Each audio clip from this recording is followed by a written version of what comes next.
الصلاۃ لأہلہا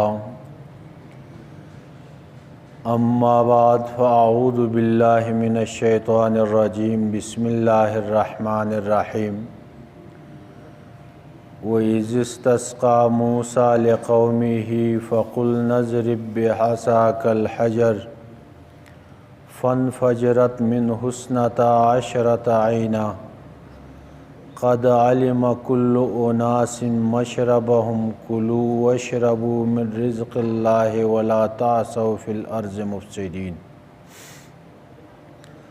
سامعین محترم، سورہ بقرہ کا درس چل رہا تھا۔ اس سے پہلے بنی اسرائیل کا ذکر تھا، جن پہ اللہ رب العزت کے انعامات، احسانات کا ذکر تھا، اور موجودہ بنی اسرائیل کو خطاب کرتے ہوئے اللہ رب العزت نے فرمایا کہ دیکھو، تمہارے آباء و اجداد پہ میں نے انعامات اور احسانات کیے، اس کا تقاضا یہ ہے کہ اللہ رب العزت کی نافرمانی نہ کی جائے، اور اس طرح بعض سرکشیوں کا ذکر ہے جس میں مسلمانوں کو یہ تنبیہ ہے کہ یہود نے جس طرح سرکشیاں کی، اللہ رب العزت کے حکم کی مخالفت کی، اس طرح مت بنو۔ اگر ان کے روش پہ چلو گے تو ذلت و رسوائی کا سامنا کرنا پڑے گا۔ تو اس سے پہلے جو واقعہ ذکر ہوا تھا، میدان تہ میں جب فرعون کی ہلاکت کے بعد بنی اسرائیل کو اللہ نے نجات دی، جب انہیں اطمینان ہوا، موسیٰ علیہ السلام سے مطالبہ کیا کہ اب ہمارے لیے کوئی قانون ہونا چاہیے، کتاب ہونا چاہیے۔ موسیٰ علیہ السلام کو یہ طور پہ گئے، ایک چلے کا اعتکاف کیا، اس کے بعد اللہ رب العزت نے کتاب تورات دے دی، اور ساتھ اللہ نے یہ حکم دیا کہ شام و فلسطین جو تمہارا آبائی وطن ہے، جس پہ عمالقہ نے قبضہ کیا ہے، جہاد کرو، ان کے ساتھ مقابلہ کرو، اپنے علاقے کو حاصل کرو۔ اس پر بنی اسرائیل نے بزدلی دکھائی اور کہا کہ ہم ان کے ساتھ مقابلہ نہیں کر سکتے ہیں۔ اللہ رب العزت نے اس نافرمانی کی سزا میں 40 سال تک ان کو میدان تہ میں رکھا۔ میدان تہ یہ کوئی بڑا علاقہ نہیں ہے، مفسرین نے لکھا کہ یہ 10 میل تک ایک میدان ہے۔ یہ لوگ واپس مصر کی طرف جانا چاہتے تھے، پورا دن سفر کر کے آخر شام کو جب آرام کر کے صبح اٹھتے تو دیکھتے پھر اسی جگہ پہ۔ اسی طرح 40 سال تک وہ وہاں رہے، اور اس عرصے میں اللہ رب العزت نے ان کے لیے کھانے پینے کا تمام انتظام کر لیا، بہت سارے انعامات ان پہ کیے۔ آخر میں جا کے 40 سال بعد جا کے جہاد کے لیے جو نئی نسل آئی تھی وہ آمادہ ہو گئے اور وہ جگہ فتح ہو گئی، اور وہاں جا داخل ہوتے ہوئے بھی انہوں نے سرکشی کی اور گستاخی کی۔ شاہ عبد القادر صاحب رحمۃ اللہ علیہ فرماتے ہیں یہ واقعہ تب پیش آیا جب میدان تہ میں ان کو من و سلوہ کھلایا جا رہا تھا۔ ان لوگوں نے مطالبہ کیا کہ ہم ایک طرح کے کھانے پہ صبر نہیں کر سکتے ہیں، جیسے آگے آیات میں کل درس میں انشاءاللہ آئے گا اس کی تفصیلہ۔ ہمیں جو شہر میں ملتی تھی، سبزیاں ملتی تھی، ترکاریاں ملتی تھی، ہمیں وہ چاہیے۔ موسیٰ علیہ السلام نے اللہ رب العزت سے مانگا، اللہ رب العزت نے دعا قبول کی، اور کسی شہر میں جانے کا حکم دیا، اور اس میں داخل ہونے کے آداب میں سے 2 باتیں بتائی۔ ایک یہ کہ اکڑ کے نہیں جانا ہے، اکڑ کے اس شہر میں داخل نہیں ہوں گے، اور دوسرا زبان سے استغفار کرتے ہوئے اپنے گناہوں کی معافی مانگتے ہوئے اس شہر میں داخل ہونا ہے۔ تو ان لوگوں نے عاجزی بھی اختیار نہیں کی، اکڑ بھی دکھائی، اور زبان سے استغفار بھی نہیں کیا، اس میں استہزاء کیا۔ تو اللہ رب العزت نے ان پہ عذاب اتارا۔ طاعون کی ایک بیماری آئی، کہتے ہیں کہ ایک دن میں 70,000 جنہوں نے سرکشی کی تھی وہ ہلاک ہو گئے۔ تو یہ جو آیت میں نے تلاوت کی، اس میں بھی ایک واقعے کی طرف اشارہ ہے جو میدان تہ میں پیش آیا۔ میدان تہ میں جب ان کو پانی کی ضرورت پڑی، موسیٰ علیہ السلام کے پاس آئے اور کہا کہ اپنے رب سے ہمارے لیے پانی کا مطالبہ کیجیے۔ وَإِذِ اسْتَسْقَىٰ مُوسَىٰ لِقَوْمِهِ، جب استسقاء کیا، پانی کا طلب کیا موسیٰ علیہ السلام نے اپنے قوم کے لیے،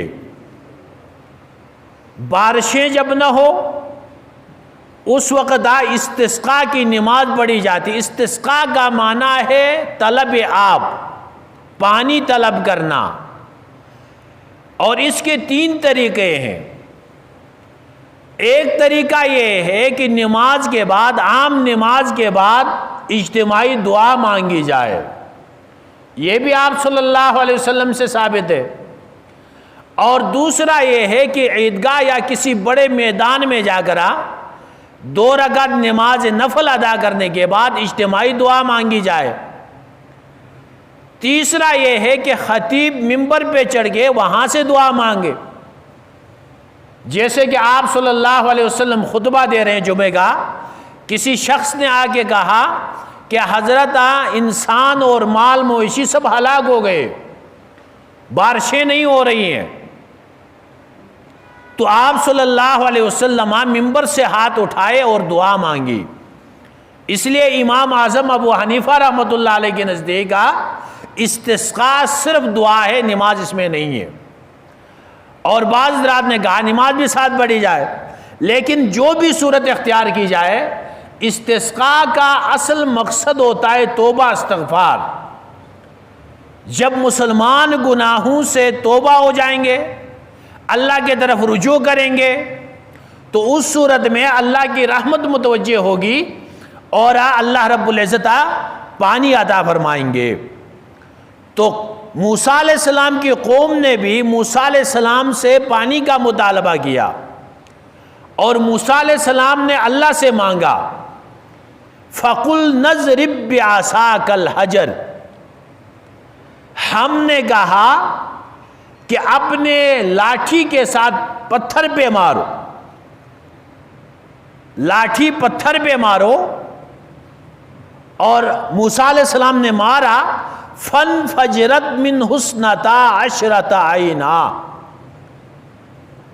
اس سے 12 چشمے جاری ہو گئے، پتھر سے 12 چشمے اللہ نے جاری کر دیے۔ 12 میں حکمت یہ تھی کہ یہ 12 قبیلے تھے، یعقوب علیہ السلام کے 12 بیٹے تھے، اور ہر بیٹے کا ایک خاندان بن چکا تھا، ہر ایک کے لیے الگ الگ پانی کا انتظام اللہ رب العزت نے کر لیا۔ اس لیے علماء نے لکھا کہ اجتماعی معاملات میں انتظام کے لیے الگ الگ جماعتیں یہ ہونی چاہیے۔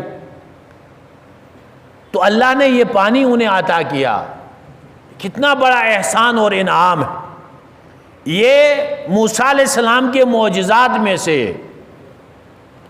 بعض لوگ ہیں جو معجزات کا انکار کرتے ہیں۔ معجزے کا مطلب یہ ہے کہ عاجز کرنے والا، یعنی انسان سے ایسا کام کا تصور نہ ہو سکے، اس کو معجزہ کہتے ہیں۔ تو ان کے عقل میں جو بات نہیں آتی ہے وہ کہتے ہیں کہ ایسا نہیں ہو سکتا ہے، اس کا مطلب یہ نہیں ہے، مطلب کوئی دوسرا نکال لیتے ہیں۔ جیسے کہ اس میں بھی بعض نے یہ تعویل کی، اضرب بعصاک الحجر، ایک بڑا پتھر تھا اسے اٹھایا گیا تو نیچے سے پانی نکل آیا۔ ایسی بات نہیں ہے جیسے اصحاب فیل کے بارے میں کہ وہ چھوٹی چھوٹی کنکریاں لے کے ابابیل آئے اور ان کو ہلاک کر دیا۔ وہاں پہ تعویل کرتے ہیں کہ چھوٹی کنکریاں ابابیل پرندے آ کر ایسے پھینکے، یہ بات عقل میں نہیں آ رہی، لہٰذا وہاں ایسا ہوا کہ اللہ رب العزت نے یہ جو حکم دیا، ابابیل سے مراد یہ قریش ہیں، ان کو کہا پیچھے ہٹو پتھراؤ کرو۔ ایسی باتیں نہیں ہیں، اور اللہ کی قدرت سے یہ کوئی بعید بات نہیں ہے۔ پتھر کے اندر اللہ رب العزت نے لوہے کو محفوظ رکھا ہے، وہ پانی کو محفوظ رکھ سکتے ہیں۔ اگر اندر نہ بھی ہو پانی، اس نے جذب نہ بھی کیا ہو، اللہ اپنی قدرت سے کچھ بھی کر سکتے ہیں۔ تو 12 چشمے جاری ہو گئے۔ قد علم کل اناس مشربہم، ہر ایک جماعت اپنے پانی پینے کے جگہ کو وہ معلوم تھا انہیں کہ کس کا کون سا چشمہ ہے۔ اللہ رب العزت نے حکم دیا کلو وشربو، کھاؤ پیو، من رزق اللہ، اللہ کے دیے ہوئے رزق میں سے، وَلَا تَعْثَوْا فِي الْأَرْضِ مُفْسِدِينَ، زمین پہ فساد نہیں مچانا ہے۔ کھانے پینے کی جو نعمت اللہ کی طرف سے ملتی ہے اس میں فساد یہ ہے کہ اللہ کا حق اور مخلوق کا حق ادا نہ کیا جائے تو وہ فساد کے معنی میں آتا ہے۔ جس مال میں سے اللہ کا حق ادا نہ ہو، جس مال میں سے انسان کا حق ادا نہ ہو، یعنی کہ وہ ادا نہ کرنے والا مفسد کہلاتا ہے۔ اور دوسرا یہ ہے کہ اللہ کے ان نعمتوں کا شکر ادا کرو، اور جو بندہ اللہ رب العزت کے نعمتوں کا شکر ادا نہیں کرتا وہ بھی مفسدین میں داخل ہو جاتا ہے۔ اب اللہ کی نعمتوں کا شکر کیا ہے؟ اللہ رب العزت نے جو نعمت جس مقصد کے لیے دی ہے اس نعمت کو اس مقصد میں استعمال کرنا یہ شکر ہے۔ اور ایک بندہ ہے اس کو جس نعمت کو اس مقصد میں استعمال نہیں کرتا اور زبان سے شکر اللہ ایسی بات کرنے، یعنی کہ ایسے الفاظ سے شکر ادا نہیں ہوتا۔ ایک بندہ حرام کھا رہا ہے اور زبان سے کہتا ہے الحمدللہ، اللہ کا شکر ہے، تو یہ تو کوئی شکر نہیں ہے۔ اور ایک بندہ ہے اللہ رب العزت کا حکم ہے نظر کی حفاظت کا، نظروں کی حفاظت نہیں کرتا اور وہ کہتا ہے الحمدللہ اللہ رب العزت نے مجھے آنکھیں دی ہے دیکھنے کے لیے، یہ شکر نہیں ہے، یہ اس نعمت کی ناشکری ہے۔ تو اللہ رب العزت کے نعمتوں کا شکر ادا کرنے کا مقصد یہ ہے جو مقصد، یعنی کہ نعمت جس مقصد کے لیے اللہ رب العزت نے دی ہے اس نعمت کو اس مقصد میں استعمال کرنا یہ شکر ہے۔ اور آگے مزید جو واقعات ہیں اور اس میں ہمارے لیے جو احکام ہے وہ انشاءاللہ آئندہ درس میں بیان کیے جائیں گے۔ اللہ رب العزت ہمیں قرآن کو سمجھ کے عمل کی توفیق عطا